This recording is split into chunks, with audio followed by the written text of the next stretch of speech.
Oi, terceiro ano, como é que vocês estão? Vocês estão bem? Eu estou aqui morrendo de saudade de vocês.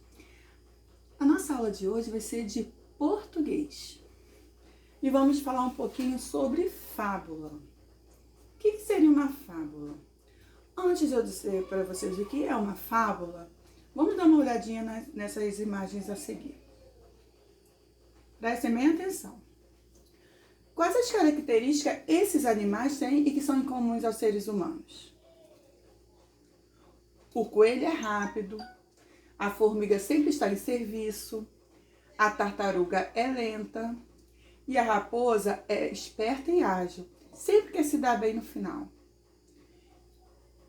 Então, o que seria uma fábula? As fábulas são histórias que geralmente têm animais como personagens. E além disso, apresentam uma lição de moral. O que seria uma lição de moral? É um ensinamento, uma mensagem que quer passar para quem está lendo. Tá ok? Eu vou ler uma fábula para vocês. Vocês vão pegar o livro de vocês, o caderno 2, segundo bimestre, caderno 2. E vão abrir lá na página 4. Lá tem uma historinha, uma fábula. Eu vou ler para vocês. O rato do campo e o rato da cidade. Um ratinho da cidade foi uma vez convidado para ir à casa de um rato do campo. Vendo que seu companheiro vivia pobremente de raízes e ervas, o rato da cidade convidou-o a ir morar com ele. Tenho muita pena da pobreza em que você vive, disse. Venha morar comigo na cidade e você verá como lá a vida é mais fácil. Lá se foram os dois para a cidade, onde se acomodaram numa casa rica e bonita. Foram logo à despensa, estavam muito bem, se empanturrando de comidas fartas e gostosas, quando entrou uma pessoa com 2 gatos, que pareceram enormes ao ratinho do campo. Os 2 ratos correram espavoridos para se esconder. Eu vou para o meu campo, disse o rato do campo quando o perigo passou. Prefiro minhas raízes e ervas no calma às suas comidas gostosas com todo esse susto. Moral da história.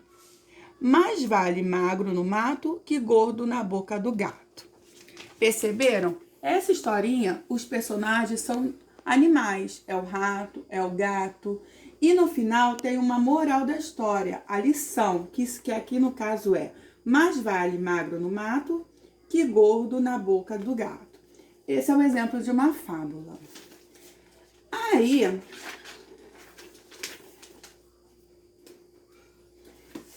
eu botei a definição aqui para vocês. A fábula é uma narrativa figurada na qual os personagens são geralmente animais que possuem característica humana. O que seria isso? Eles falam, eles têm atitudes que geralmente é mais próprio dos seres humanos.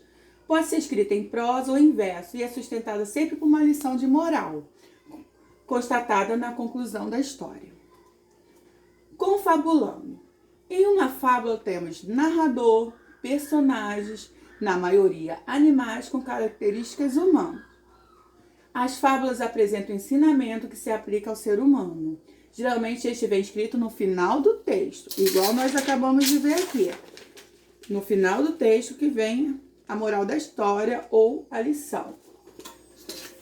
Todas as ações são importantes para entender todo o enredo. E as características podem ser positivas ou negativas. Voltando para o livro de vocês, lá na página 6, tem uma atividadezinha aqui para vocês fazerem, tá? Então, vamos dar uma lidinha? Número 1. Releia a moral da história. Mais vale magro no mato que gordo na boca do gato. Assinale a alternativa que apresenta uma moral semelhante, parecida. Seria, quase sempre não é o maior dos nossos inimigos que é o maior perigo? Não. Mais vale uma vida simples e tranquila do que uma vida luxuosa e sem paz? Vamos ver a outra. Dizer o que deve ser feito é uma coisa, fazê-la, entretanto, é outra muito diferente. Qual dessas 3 seria a correta? A frase que seria mais semelhante ao ensinamento deles? Seria a segunda. Mais vale uma vida simples e tranquila do que uma vida luxuosa e sem paz. Tudo bem? No número 2, está assim. Agora, identifique e escreva quais são as características principais dos personagens da fábula. Quais seriam os personagens da fábula? O rato do campo e o rato da cidade. Rato do campo. Qual seria a característica principal deles? Prestem atenção. O rato do campo, uma pessoa que mora no campo. Qual seria a característica de uma pessoa que mora no campo? Pensa nessa pessoa, agora pensa como seria o rato do campo. Seria uma pessoa simples, sem muita verdade e adepto da paz. E o rato da cidade? Seria um requintado, agitado e adepto à vida de aventuras e perigosas. Tudo bem? Continuando as atividades, tem aqui um dicionário, um pedacinho do dicionário onde está dizendo o significado da palavra versão. Vocês vão ler esse significado todo e depois vocês vão ver qual desses três, aqui tá 1, 2, 3, 4, qual deles aqui eles pode ser atribuído de acordo com aquela fábula que vocês leram. Seria o 1, seria o 2, seria o 3. Qual deles caberia adequadamente para aquela fábula? Aí vocês vão escrever aqui o número 3, ou número 2, ou número 1, e vai dizer o que está escrito do lado. No caso aqui, o que fica o mais adequado seria o número 3, onde está escrito cada um dos diferentes modos de contar ou interpretar um assunto. Essa seria a resposta correta aqui. E na letra B, escreva uma frase usando o significado 2. Vocês vão lá de novo no dicionáriozinho, vai ver o que está escrito no dicionário está escrito aqui no significado 2 e vai elaborar uma frase. Tá ok? Depois disso, vai ter outros exemplos aqui de fábulas para vocês lerem e se divertirem. Tá ok? Vamos continuar. Agora, vocês experimente pronunciar essas palavras aqui de um modo bem devagar. Vamos lá? Maçã, sol, lâmpada, geladeira. Ao fazermos assim, percebemos que houve uma pausa entre cada som, não é mesmo? Cada um desses pedacinhos chamamos de sílaba. E para cada sílaba pronunciada, damos um nome diferente. Monossílaba, dissílaba, trissílaba e polissílaba. O que seria monossílaba? É quando a palavra tem apenas uma sílaba, como, por exemplo, mão, pó, pá, sol. Eu só abro a minha boca uma vezinha. Dissílaba são quando a palavra é formada por duas sílabas. Por exemplo, mesa, casa, carro, cama. Eu abro a minha boca duas vezes. Cama, casa. Duas sílabas, dissílabas. E trissílaba, quando é formado por três sílabas. Por exemplo, cadeira. Eu abro 3 vezes a minha boquinha. Cadeira. E polissílaba é quando a palavra tem 4 ou mais sílabas. Por exemplo, geladeira, mamadeira, marmelada. Então, são palavras polissílabas. Estão lembrando? Monossílaba tem apenas uma sílaba. Dissílaba, 2 sílabas. Trissílaba, 3 sílabas. E polissílaba, 4 ou mais sílabas. Então, no livrinho de vocês também, lá na página 11, vai ter uma atividade para vocês fazerem sobre separação silábica. Vocês vão separar as sílabas e dizer se ela é monossílaba, dissílaba, trissílaba ou polissílaba. Vamos ver uma aqui, ó. As palavras podem ser classificadas de acordo com seu número de sílabas. Vamos aprender sobre isso? Então, faça uma pesquisa no dicionário sobre os termos a seguir e registre o significado de cada um.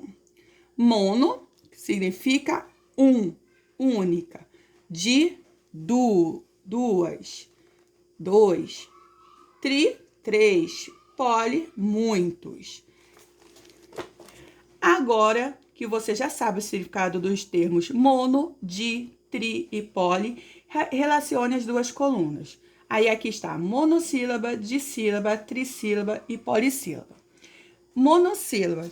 A palavra tem quantas sílabas? Mono, a palavra tem apenas uma sílaba. Você vai pegar, vai ligar até onde está escrito uma sílaba. Dissílaba. A palavra tem quantas sílabas? 2 sílabas. Você vai pegar e vai ligar no dissílaba até onde está escrito 2 sílabas.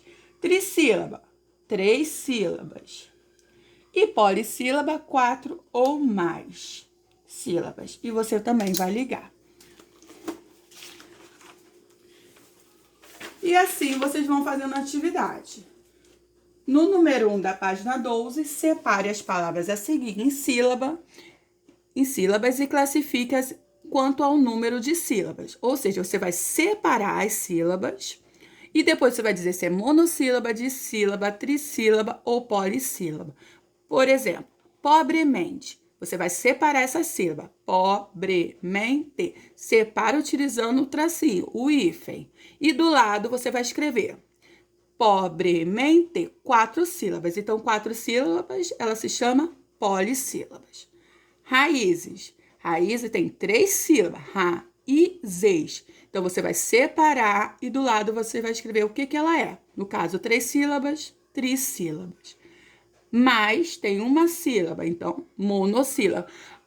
Mas eu preciso separar mais? Não, se tem uma sílaba, você não separa, mas você copia a palavra do lado e classifica.